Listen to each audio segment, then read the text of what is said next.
det vil helt klart være en fordel, hvis du har en håndværkermæssig baggrund, men ikke nødvendigvis en nedriverbaggrund.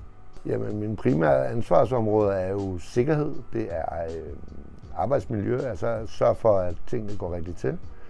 Det er instruktionspligten i de ting, vi laver. Det er overordnet kommunikationen mellem mig og entrepriselederen.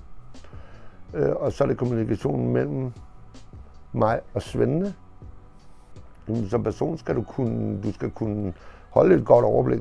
Du skal kunne gribe en masse bolde. Du skal have et godt humør. Du skal være altså det er dig, der skal snakke med byggeledelsen. Og det er dig, der ligesom skal fremstå som et rigtig godt eksempel i forhold til, at du viser Søndergaard ud af sig. Det giver mig en tilfredsstillelse af, at jeg egentlig godt kan noget, at jeg dur til noget. Det giver mig en tilfredsstillelse på, at have med rigtig mange mennesker at gøre. At være ansat i Søndergaard, for mig er det et privilegie.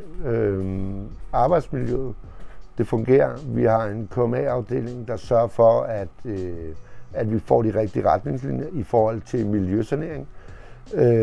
Vi får de rigtige redskaber til at kunne gøre vores arbejdsmiljø meget mere sikkert. Vi har et lager, der ligger inde med alt værktøj, så vi kan få det, vi skal bruge. Og så har jeg så været under uddannelse som nedriver, og det har jo selvfølgelig gjort, at jeg er klædt ekstra meget på til at kunne klare de opgaver her. De kompetencer, du eventuelt skulle have, det er den baggrundsviden. Hvordan virker værktøjet? Hvordan kan man gøre det her?